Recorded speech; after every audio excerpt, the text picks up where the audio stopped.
What's up, everybody, and welcome back to Fireside Giants. I'm your host, Anthony Rivardo, joined by my co-host, Alex Wilson. And the New York Giants are reportedly expressing heavy interest in a running back prospect in this year's draft. That would be Florida State University's Trey Benson, a really exciting prospect that I know Alex has been hyping up for quite a while. I'm also a fan of his. I think he's a really impressive prospect. And we kind of just want to talk about Trey Benson in his own right, but also the fact that the Giants are looking at running backs. Of course, they lost Saquon Barkley this offseason, brought in Devin Singletary, who's going to be the starting running back this season, but there's definitely room for improvement behind Singletary in this backfield, right? We know that the Giants probably want to go for more running back by committee approach going forward. We'll see what role Eric Gray, 5th round pick from last year, what role he plays in the offense, and if they add anybody else, but we kind of just want to talk about some of these running back prospects, including Benson and others, and discuss how they'll fit in with the Giants and why the Giants maybe should prioritize snagging a running back in the middle to late rounds of the 2024 NFL Draft, which is only 20 days away. I cannot wait, guys. Stay tuned. We've got live streams planned, reaction videos, all of the fun stuff for the NFL Draft. You're not going to want to miss our coverage right here on Fireside Giants, but let's go ahead and dive into these running backs. Before we do so, make sure to leave a like if you enjoyed this episode. Subscribe to the channel if you're new. Ring the bell so you don't miss an episode, and comment your thoughts down below in the comment section. If you're listening to Apple or Spotify, please make sure to leave us a 5-star review, and go ahead and follow us on all of our social media channels at Fireside Giants. Without further ado, Alex, how are you doing today, my friend? And what is your reaction to the Giants being heavily interested in Trey Benson?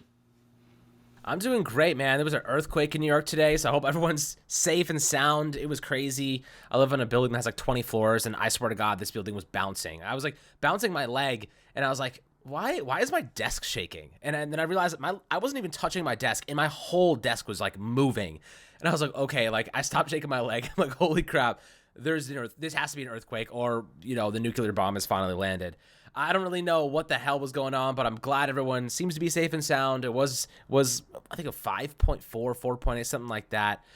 So I've never experienced anything like that, or at least noticed it in my life in New York. And I've been here for 27 years, my entire life. So definitely a crazy situation for us New Yorkers, and even in New Jersey and Connecticut and Pennsylvania and even maybe in Massachusetts. A lot of people felt this. And hopefully we have the same exact response on draft day when we land a quarterback. I'm just kidding. But nonetheless, Trey Benson's really interesting player. The Giants, reportedly according to Aaron Wilson on NFL.com, or not on NFL.com, NFL Twitter, suggested that the Giants are heavily scouting Trey Benson, and they could be targeting him with one of their mid-round picks. I don't know where he's going to go exactly. Some people think he'll go in the second round. Some people think he'll go in the third. But if the Giants were there in the third round, or even had to move up a couple spots to get him, I really like Trey Benson. Ran a 4.39 40-yard dash, elite contact balance, really solid player with a fantastic frame at 6'1", 223. And he ran a 1.52 10-yard split, 33.5 inches vertical jump, and 10'2" broad jump. So like you're looking at a player that has the tangible skill set to be a fantastic NFL player. NFL has him graded as an eventual average starter, but you can never really look at those grades and take it for what they are. Players outrank these all the time. He had the first ranked total combined score of any running back according to Next Gen Stats, and he had the third ranked athleticism score. So looking at his skill set, I really like him. Now, he has had some injuries in the past.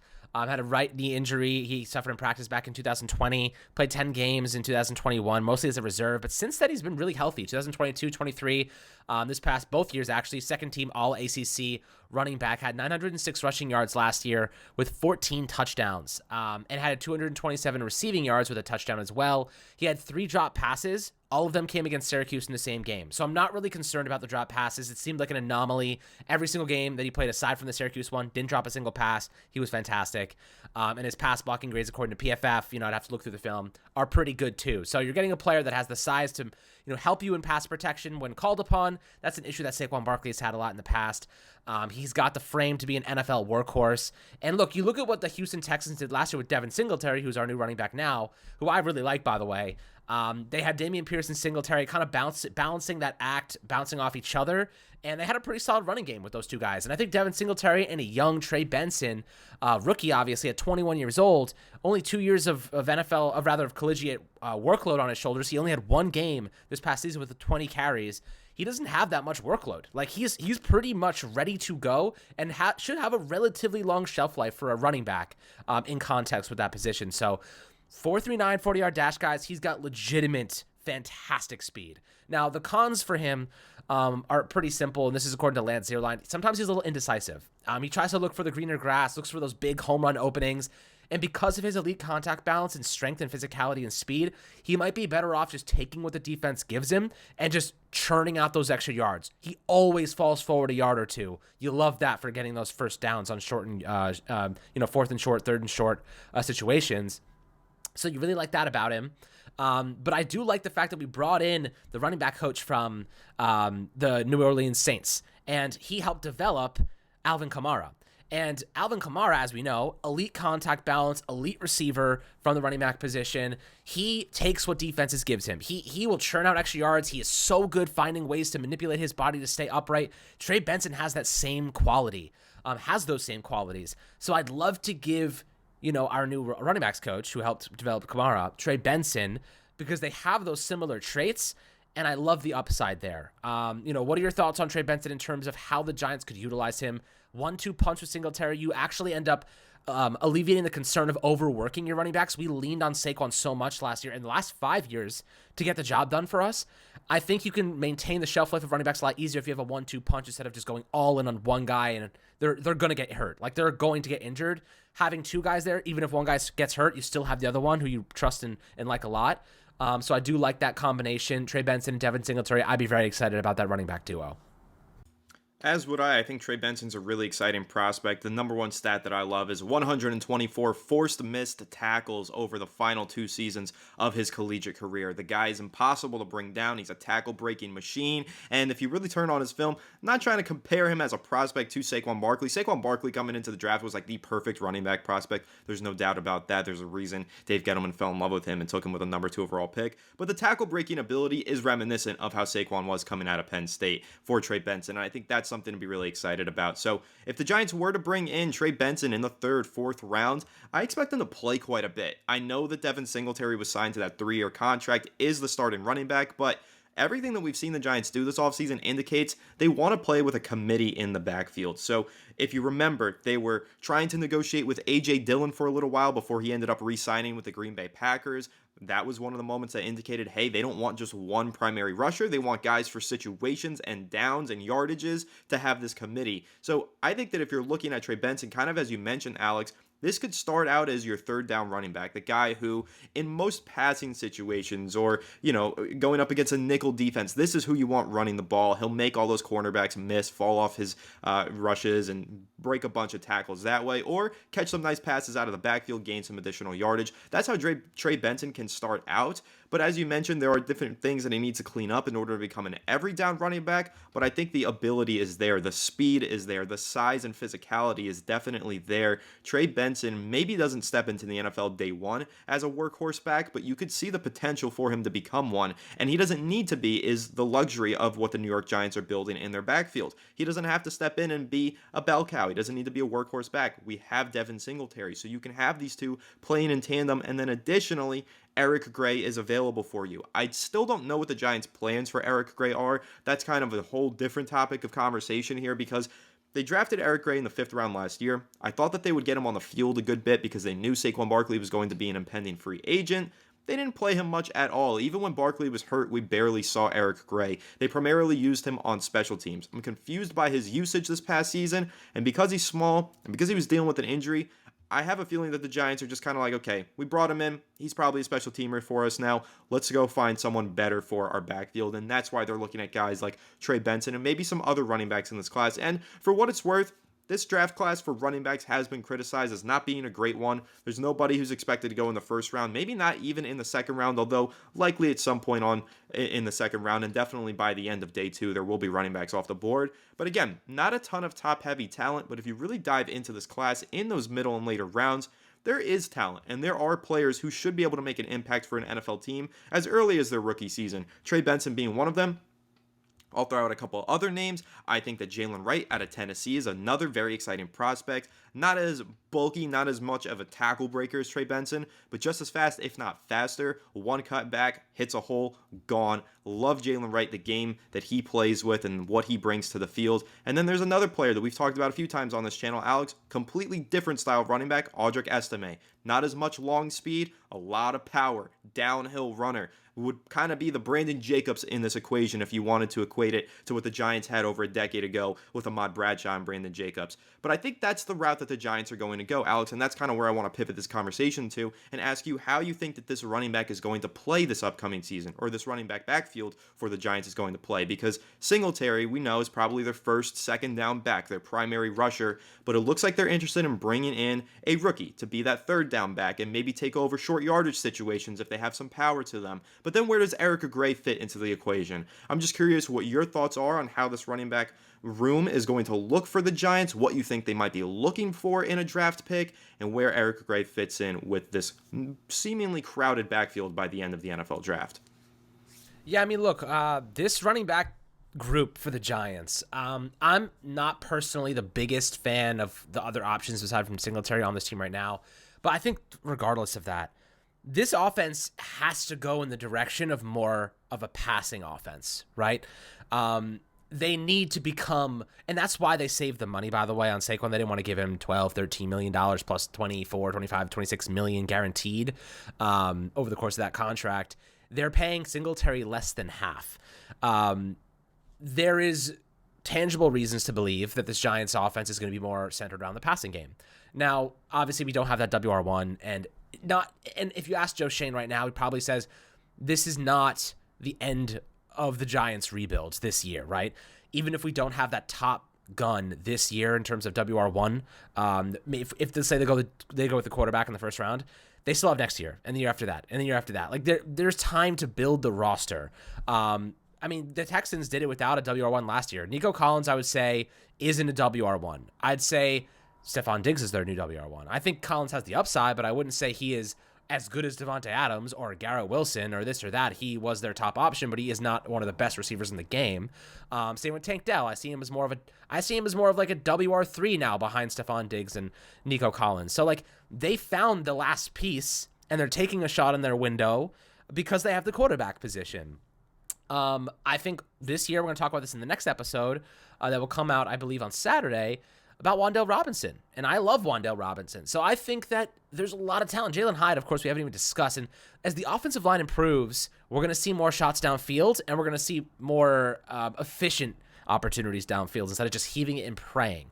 It's going to be more structured. There's going to be more developed concepts here instead of just run deep and we're going to throw it as far as we can. As long as the offensive line can give us 10 seconds, I wish 10 seconds, like 10 milliseconds to get the ball downfield. So, thinking about it from that perspective, the passing game is going to be the focal point. The Giants are shifting their entire strategy, and this offseason has been a very clear indication, Anthony, I know you would agree with me here, they are focusing on positions with higher positional value, right? Reducing the cost at free safety, reducing the cost at running back. Now, not everybody agrees with letting Xavier McKinney go. I know you're one of the many people are very upset by that.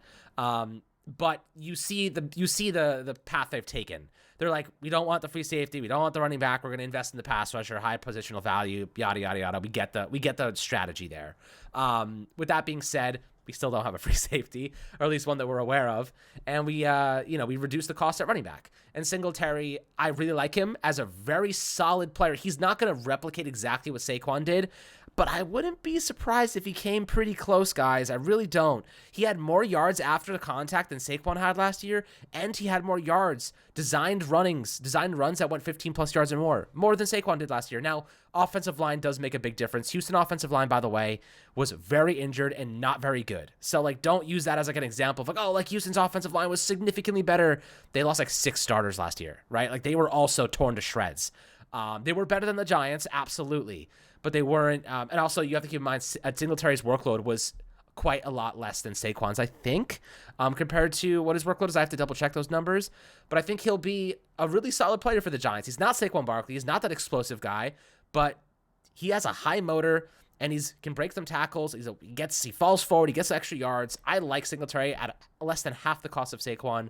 I think it's ultimately a good signing for us. Plus, he's wearing number 26, so we can just write over Saquon Barkley's name on the back of our jerseys. But, looking at exactly what this passing and this running game is going to look like, I think more focal point on the passing game, less stress on the running back position. They're going to have more mouths to feed there, which I think is ultimately good for everybody because it keeps our offense healthier.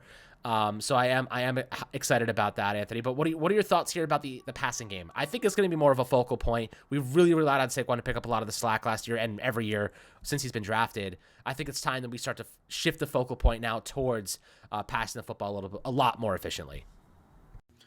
I agree with you. It is time to make that shift, but I'm not going to predict or project what this offense is necessarily going to look like until after the NFL draft because we have some major personnel changes upcoming. If the Giants do bring in Malik Neighbors, you can expect them to throw the ball a whole lot more, right? Or if they draft Marvin Harrison Jr., Roma Dunze, you can expect them to try and get the ball in the hands of that receiver as often as possible. But if they don't land one of those guys, maybe they go with a quarterback instead. You could see them take a more run-heavy approach as to not overwhelm a rookie quarterback and let him really take time to develop and only throw the ball on plays where he needs to, right? Especially if they take a guy like, let's just throw out J.J. McCarthy. Let's put his name out there.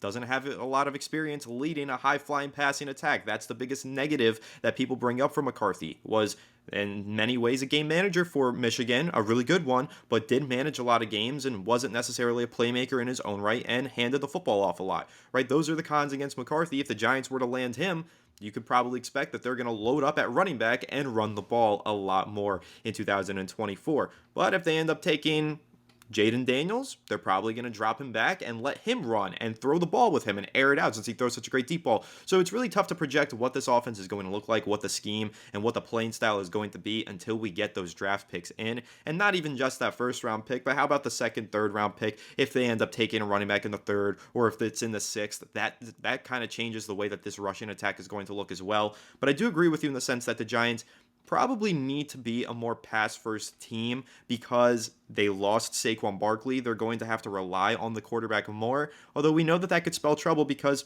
this offensive line, while it looks better on paper, I'll believe it when I see it, and we've been saying that all offseason long.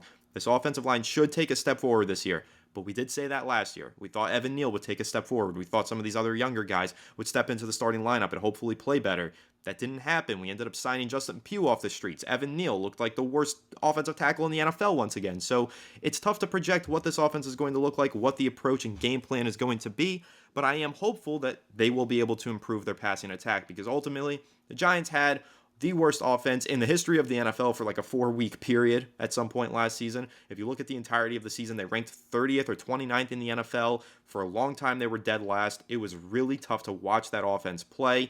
They figured it out a little bit towards the end of the season, started to put some more points up, gain some more yardage. But generally speaking, you can't expect this offense to be great next season unless they make some serious changes through the NFL draft or make some blockbuster trade for a wide receiver. We'll have to see how it ultimately shapes out. But I would like them to make a shift and throw the ball more and air it out and get the ball into the hands of guys like Wan'Dale Robinson. I'd like to see Daniel Bellinger be more than just a chip blocking tight end, basically an extra offensive tackle. I'd like to see him get involved in the passing game. I want to see Darius Slayton have that breakout season that he's been on the cusp of for several years. There are definitely things that I want to see. We'll see if we do end up seeing those things play out, though, because ultimately, offensive line has to protect, quarterback has to find the open receiver. Plays need to be called properly. We'll see who's even calling the plays next year. That's another variable that we didn't mention yet. Mike Kafka might be the play caller. Brian Dable might be the play caller. That's going to change things. Mike Kafka coming from Kansas City, you see a lot of the Giants' plays are quick, West Coast, get the ball out of the hands of the quarterback quickly, short throws, all that kind of stuff. If you go watch the Buffalo Bills under Brian Dable, there were a lot more deep shots, and I think that's what we might see this upcoming season if Brian Dable is calling the plays. So it'll be interesting. Of course, I'm excited for this NFL draft because we'll get a greater idea of what this offense is going to look like, what the schematics will be. But right now, it's tough to project how this offense is going to play. Although I think that if you kind of read through the lines here, see that the Giants are targeting running backs in the draft, maybe looking at guys in the middle rounds, you could expect running back by committee, and you can hopefully expect by all of the receivers and quarterbacks that they've scouted that they're going to try and improve that facet of the game as well. Get some more separators, guys who can get open on a down-to-down basis, whether that be a receiver in round 1, 2, or 3. Really deep class at the receiver position, as we've said many times. Also deep class at the quarterback position, whether they go round 1 or 2 at QB. Either one is possible. I know we all have our preferences, but we'll see how it shapes out in the draft. But Alex, I guess to wrap, that kind of conversation, What do you think that impact is going to be if the play calling reins get traded from Kafka to Dable? How do you think that changes things? Because I know you were asking me, you think there's going to be a shift into a more pass heavy approach. Do you think that's going to be reliant on Dable taking over the play calling duties? Do you think that maybe it won't be as pass heavy if Mike Kafka keeps the play calling duties? How do you think that changes things and what the impact would be on the backfield and also in the passing game? You know, it's a good question, and let's reflect on back when Brian Dable was the offensive coordinator for the Bills. What made that offense tick? Explosive plays, right? He kind of started that trend with Josh Allen of just explosive plays, trying to take as much risk out of it as possible, but being as explosive as you possibly can be without, throwing too many interceptions. They started to trend in a little bit of a different direction once he left there. A little bit more explosive, too much risk at times even. Josh Allen's thrown a lot of picks last year, early in the season. So, Dable, I kind of feel as though if he takes over play calling, it's going to be more pass heavy. I think he'll use the running game as more of a complement to the passing game, but it will be more about big shots, points on the board, momentum shifts. Like, it'll be about controlling the game and controlling the momentum and controlling the confidence of your offense and your team, and taking those gut punch shots. The running game is important. It always will be. First down, second down, short yardage situations, you got to have those players. But I think that, you kind of look at Mike Kafka's strategy last year, and it was kind of interesting, right? When Saquon was on the field, they ran the ball a lot. But when he was injured a little bit, and when he was banged up, and Tyrod Taylor came in, the second half of the year, I don't know if you've experienced the same thing, but the second half of the year felt like they started to throw the ball deep a lot more to me. Like, they were just taking shots. They were trying to be explosive, and I think that was like their default. It was like, all right, well, if we're not going to be able to put up a lot of points, we have to manufacture it somehow. Let's try to just take shots deep to our speed guys. And I think that that's really where the offense is going to open up in the future, because if you can do that, but also have a good running game and also have those underneath options and those good route runners and separators, you have a complete offense. Right? Like, that's what a complete offense looks like. You can operate on every single level of the field, and you have a solid running game. That's exactly what you want in a good offense. Last year, we were really one-dimensional. A lot of times, either we had a decent running game or we had a decent downfield passing attack, but we rarely had both of them at the same time, due to injury, inconsistencies, play calling changes, whatever. I think Dable will probably start by trying to be more explosive and then incorporate the running game as a way to balance that. And then you want to create that balance, create that kind of dynamic. So I would love to see Dable as a play caller. In fact, I hope he is the play caller long term, because that, I think, is what is most sustainable for the Giants. Mike Kafka's probably gone after this season, if we're being honest, right? If the Giants have a decent year and the offense takes a step forward, he might get a head coaching job. He almost got the Seattle one, despite this past year. A lot of people like him. He's highly regarded in the NFL. The Giants blocked him from a lateral move to the Seahawks after they went in a different direction. So right now, I would say that I think Dable takes over play calling, because long-term, he's going to have to be the play caller.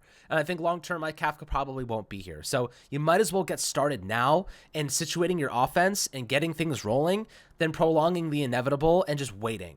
Because what happens if Kafka struggles? What happens if the offense struggles and Dable freaks out again and has a tough time taking and giving the responsibilities away? I'd rather him just have the responsibilities and do what he was meant to do when we hired him in the first place. Run an elite offense. That's what we hired him to do. I think it's time to hand the keys over and let him do just that.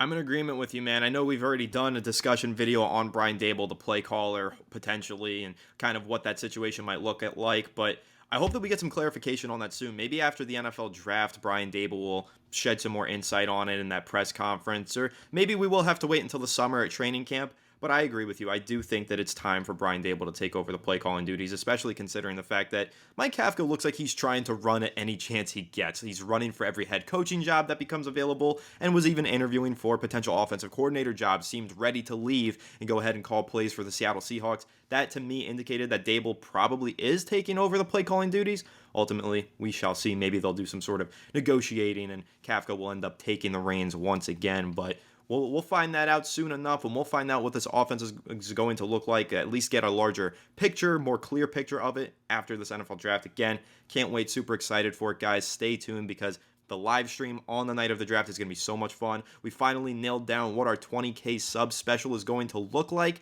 We've got that coming for you the weekend before the draft, so stay tuned for that. And really, all the New York Giants news, rumors, draft reports, everything. It's going to be available for you right here on Fireside Giants. So make sure to leave a like if you enjoyed this episode. Subscribe to the channel if you're new. Ring the bell so you don't miss an episode, and comment your thoughts down below in the comment section. If you're listening on Apple or Spotify, please make sure to leave us a 5-star review. Go ahead and follow us on all of our social media channels at Fireside Giants. Without further ado, we'll catch you on the next one. Have a good one, and let's go Giants.